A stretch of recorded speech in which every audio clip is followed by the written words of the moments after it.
Assalamualaikum warahmatullahi wabarakatuh. Perkenalkan, kami dari kelompok 2 yang berjudul Pendidikan Jasmani Adaptif bagi peserta didik tunarungu dan cabang olahraga prestasi anak tunarungu.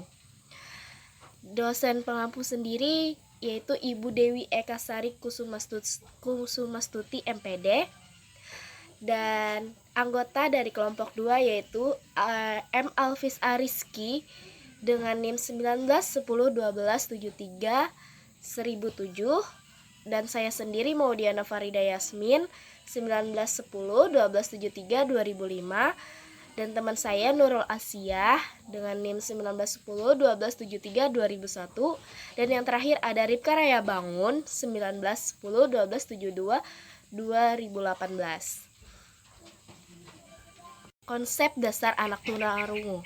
Pengertian anak tunarungu sendiri, istilahnya tunarungu berasal dari dua kata, yaitu tuna dan rungu. Tuna berarti kekurangan atau ketidakmampuan, dan rungu berarti mendengar. Jadi istilah tunarungu dapat diartikan sebagai kekurangan kemampuan atau ketidakmampuan untuk mendengar, seperti yang diutarakan Somantri pada tahun 2006 di ayat 93, bahwa tunarungu dapat diartikan sebagai suatu keadaan kehilangan pendengaran yang mengakibatkan seseorang tidak dapat menangkap berbagai rangsangan bunyi melalui indera pendengarannya. Dan selanjutnya ada klasifikasi anak tunarungu. Klasifikasi anak tunarungu menurut Samuel Akrik dalam Somat dan Herawati, bahwa klasifikasi anak tunarungu terbagi menjadi beberapa, yaitu sebagai berikut. Yang pertama, dari 0 desibel menunjukkan bahwa pendengaran yang optimal yaitu anak ini masih bisa mendengar, masih bisa berbicara walaupun tidak fasih. Masih kalau kita ajak bicara diskusi masih bisa, tapi tidak fasih seperti pada anak-anak pada umumnya yang tidak mempunyai hambatan tunarungu ini. Dan yang kedua, dari 0 sampai 26 desibel, anak ini masih menunjukkan bahwa seseorang masih mempunyai pendengaran yang normal. Dan dari 27 sampai ke 40 desibel, ini sudah mempunyai kesulitan mendengar bunyi-bunyi yang jauh dan membutuhkan tempat strategis letaknya dan memerlukan terapi bicara. Ini pada anak tunarungu ringan, sudah masuk jenis tunarungu ringan. Dan yang keempat, dari 41 ke 55 desibel, dia mengerti bahasa percakapan tapi tidak dapat mengikuti diskusi kelas, membutuhkan alat bantu dengar dan terapi bicara. Ini sudah masuk dalam kategori tunarungu sedang. Dan yang kelima, ada dari 56 desibel sampai 70 desibel, hanya bisa mendengar suara dari jarak yang dekat, masih memiliki sisa pendengaran untuk belajar bahasa dan bicara dengan menggunakan alat bantu dengar dan terapi bicara. Ini tergolong tunarungu agak berat. Selanjutnya, dari 71 desibel sampai 90 hanya bisa mendengar bunyi yang sangat dekat, kadang dianggap tuli, membutuhkan alat bantu dengar dan latihan bicara secara khusus, tergolong tunarungu berat. Sedangkan dari 91 desibel ke atas mungkin sadar akan adanya bunyi atau suara dan getaran, banyak tergantung pada penglihatan daripada pendengaran proses penerimaan informasi, dan yang bersangkutan dianggap tuli. Baik, akan saya lanjutkan, yaitu hambatan dan kebutuhan pembelajaran tunarungu. Yang pertama, ada perkembangan kognitif anak tunarungu, yaitu pada umumnya inteligensi anak tunarungu secara potensial sama dengan anak normal, tetapi secara fungsional Perkembangannya dipengaruhi oleh tingkat kemampuan berbahasanya, keterbatasan informasi, dan kiranya daya abstraksi anak. Akibat ketunarunguannya menghambat proses pencapaian pengetahuan yang lebih luas. Perkembangan kognitif anak tunarungu sangat dipengaruhi oleh perkembangan bahasa, sehingga hambatan pada bahasa akan menghambati perkembangan inteligensi anak tunarungu. Selanjutnya yaitu dampak ketunarunguan terhadap ingatan. Dampak dari ketunarunguan mempengaruhi anak tunarungu terhadap berbagai aspek kehidupannya, baik itu bahasa, pemahaman, dan daya ingat. Daya ingat merupakan bagian dari kognitif yang tidak kalah penting dengan kemampuan bahasa, karena dengan seseorang memiliki kemampuan mengingat yang baik, anak mampu mengingat informasi baru yang anak lihat maupun dengar sebagai pengalaman baru. Selanjutnya ada hambatan penguasaan bahasa dan komunikasi. Ketunarunguan tidak hanya mengakibatkan tidak berkembangnya kemampuan berbicara. Lebih dari itu, dampak paling besar adalah terjadinya kemiskinan bahasa. Memperjelas bahwa dampak ketunarunguan adalah kemiskinan dalam penguasaan bahasa secara keseluruhan. Artinya tanpa pendidikan khusus, terlebih bagi anak tunarungu berat, mereka tidak akan mengenal lambang bahasa atau nama guna mewakili suatu benda, kegiatan, peristiwa, dan perasaan, serta tidak akan atau sulit untuk memahami aturan atau sistem bahasa yang berlaku dan digunakan oleh lingkungannya. Selanjutnya ada kebutuhan pendidikan dan layanan anak tunarungu. Menurut Depdiknas pada tahun 1984, kebutuhan dan layanan anak tunarungu sebagai berikut. Sebagaimana anak lainnya yang mendengar, anak tunarungu membutuhkan pendidikan untuk mengembangkan potensinya secara optimal. Untuk memenuhi kebutuhan tersebut, diperlukan layanan pendidikan yang disesuaikan dengan karakteristik kemampuan dan ketidakmampuannya. Di samping sebagai kebutuhan, pemberian layanan pendidikan kepada anak tunarungu didasari oleh beberapa landasan, yaitu landasan agama, kemanusiaan, hukum, dan pedagogis. Baik, yang selanjutnya yaitu kebugaran jasmani. Kebugaran jasmani adalah kesanggupan dan kemampuan tubuh untuk melakukan penyesuaian terhadap pembenahan fisik yang diberikan kepadanya dan kerja yang dilakukan sehari-hari tanpa menimbulkan kelelahan yang berlebihan dan masih mempunyai cadangan tenaga untuk melakukan kegiatan lainnya. Setiap orang membutuhkan kebugaran jasmani yang baik agar ia dapat melakukan pekerjaannya dengan efektif dan efisien tanpa mengalami kelelahan yang berarti. Perkenalkan, nama saya Ripka Raya Bangun dan saya akan melanjutkan materi dari kelompok kami, yaitu poin keempat, keterampilan dan pola gerak dasar.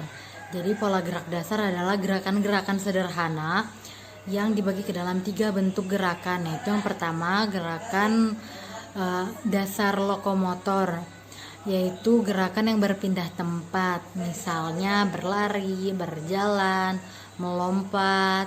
Lalu yang kedua gerak dasar non lokomotor, yaitu gerakan yang berpindah tempat atau bergeser posisi dari posisi awal, seperti memutar, seperti menarik, seperti menakuk, itu kan tidak harus pindah tempat. Lalu yang ketiga adalah gerak dasar manipulatif, yaitu dimana sesuatu yang digerakkan, misalnya melempar, menangkap, menyepak, memukul, dan lain-lain. Dan gerakan lain yang berkaitan dengan lemparan dan tangkapan sesuatu. Perkembangan gerakan seseorang atau seorang anak dapat berkembang sesuai jenjang usianya. Terlebih lagi bila mana si anak tersebut mendapatkan pelatihan oleh pelatih yang khusus dan yang profesional, dan juga berpengaruh dari jenjang usianya. Jadi banyak faktor yang mendukung untuk kemajuan atau perkembangan gerak anak. Keterlibatan berbagai faktor, kemampuan gerak dan kemampuan fisik satu sama lain saling berinteraksi dengan cara yang sangat kompleks, terutama terkait dengan kemampuan kognitif dan afektif mereka. Masing-masing kemampuan tersebut dapat dipengaruhi oleh faktor biologis dan lingkungannya. Nah, faktor-faktor lingkungan ini misalnya alamiah sosial di mana terbentuknya pergaulan, tingkat sosial, tingkat ekonomi, bentuk daerah. Ini maksudnya adalah misalnya kita ambil pergaulan. Di saat dia bergaul dengan teman-teman yang sama-sama mengikuti ekstrakurikuler badminton, maka dia akan semakin senang untuk bermain badminton. Bila dia bergaulnya dengan anak-anak yang suka main e-sport atau main game online lewat handphone, pasti dia akan cenderung memilih untuk bermain e-sport, bermain game lewat handphone, karena disitulah ada teman-temannya. Lalu yang kedua adalah faktor budaya, di mana kebiasaan dalam konteks keluarga dan di luar keluarga akan memberi warna terhadap perilaku individu. Tidak jarang kita temui bila mana ayahnya senang badminton, dan tidak jarang kita lihat anaknya juga senang bermain badminton. Ada yang ayahnya senang memancing, waktu kecil anaknya diajak terus untuk memancing di danau, di sungai, maka si anak ini jadi terbiasa dan senang juga, maka menjadi hobi keluarga. Lalu yang ketiga, jadi dalam proses perkembangan gerak secara konstan, setiap individu memiliki keunikan tersendiri dalam hal perkembangan dan kemahiran akan kemampuan gerak. Setiap tujuan pembelajaran gerak umumnya memiliki harapan dengan munculnya hasil tertentu. Hasil tertentu itu biasanya adalah berupa penguasaan keterampilan. Nah, jadi kita sebut saja para atlet-atlet, khususnya yang sudah nasional, apalagi yang sudah internasional, mereka tidak hanya dapat bermain cabang olahraga yang mereka kuasai, namun mereka juga terampil di cabang olahraga tersebut. Mereka dapat menguasai dengan baik, mereka terampil, mereka telaten karena selalu latihan berulang-ulang dan memakan proses dan waktu yang cukup lama agar mereka dapat dikatakan telaten, terampil pada cabang olahraga yang mereka pelajari atau dalami. Dengan demikian, maka keterampilan menunjuk pada kualitas tertentu dari suatu tugas gerak. Lalu gerakan-gerakan dasar. Gerakan-gerakan dasar adalah 1-2 gerakan yang dikombinasikan. Misalnya berbaring.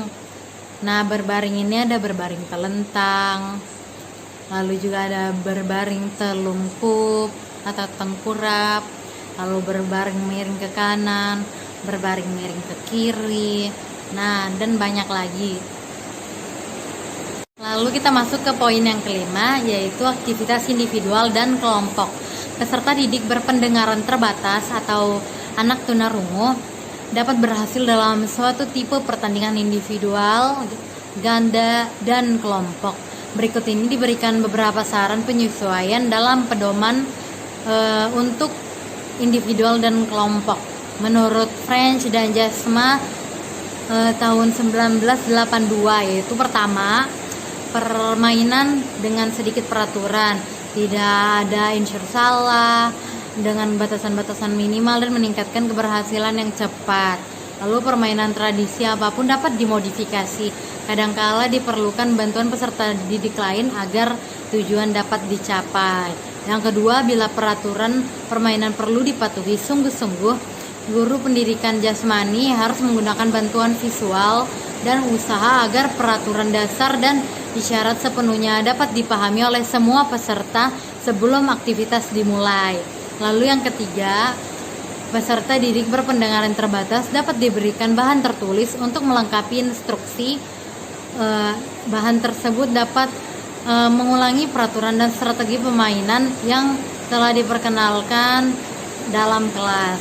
Untuk aktivitas, lalu poin keempat, untuk aktivitas yang memungkinkan terjadi kepala ada kontak dengan benda atau orang lain, maka perlu semua alat bantu untuk dilepas. Misalnya main soccer, itu kan terbentur-bentur. kepala antar kepala. Jadi lebih baik yang memakai alat bantu pendengaran itu dilepas terlebih dahulu. Lalu permainan harus, yang poin kelima ya, permainan harus menutup mata dengan kain. Tidak disarankan untuk semua peserta yang pendengarannya tidak memadai. Jadi ada permainan olahraga dengan menutup mata. Biasa jam 17 Agustusan makan kerupuk, namun tetap disesuaikan dengan kebutuhan para peserta. Lalu juga menggunakan fluid dengan suara yang rendah. Lalu poin ketujuh, golf mensyaratkan teman bermain yang berpendengaran baik untuk bereaksi terhadap teriakan bola.